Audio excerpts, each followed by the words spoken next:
Okay, this is a great book to read. I just finished it, and it was very compelling. So compelling, in fact, that I had difficulty putting it down in a lot of parts. There's about four stories that really had me wanting to read it as quickly as I could, just to get to, I don't know, just to get to the end of the little story. That's what happens in hospitals. A lot of drama, and she lived it in the 80s. This is published in 1987, and I think she accumulated about 10 years of her knowledge and put it into this book and into a nice story form called nonfiction, but there are parts that are kind of fiction. But yeah, definitely based on her own real life. She sounded like she kept kind of a diary going. Many things to learn. I just wrote a few notes here. If you're at 105 degrees, you're pretty much dead. Okay, there's no coming back from that.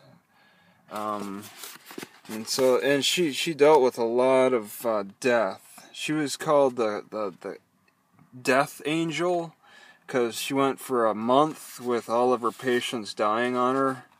But that's the role of her. That was a role she took. That was the wing of the hospital she took. She focused on working in the heart section where people had bad tickers, and so she would just try to help them out as a palliative type of care until they died. Some walked out. Oh yeah, she learned about the Eastern religion. Let's see if I can. So, devote their lives to helping others. Yeah, she helped them get into their spirituality. She was kind of called the angel of death, or the death angel, because people said that she helped the patients ease their way into death. She made them feel good about themselves, so it made it easier for them to die, because a lot of them had to die. There was a lot of sad stories where people are just too far gone to continue living. Yeah, she joked about her friend Jan she worked with died of cancer.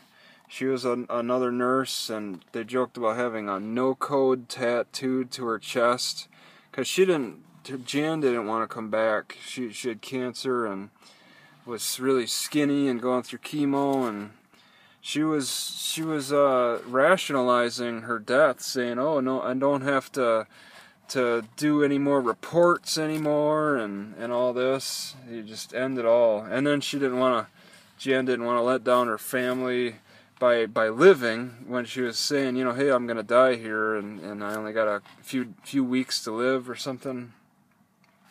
A lot of nurses, she referred to having circles underneath their eyes. They go through a lot of stress and lack of sleep, and it's not like the work is so much like they're working so many hours on shift that's too much for them. It's also the aftermath, when they go home and think about all the things they went through. There's some moments that are really stressful, with people dying, gunshot wounds, overdoses, like kids trying to commit suicide, some successfully. Just the such a wide range of trauma. And she said she was told, her father advised her that there'll never be something that doesn't surprise you. There'll always be something that surprises you in the hospital.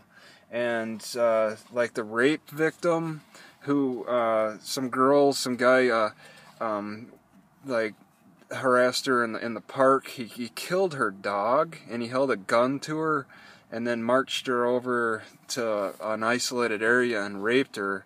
And they both came into the hospital at pretty much the same time, because she was able to, like, after he finished inside her, she knocked him out with his gun, because he laid his gun to the side, and then she marched him to a house, got him arrested.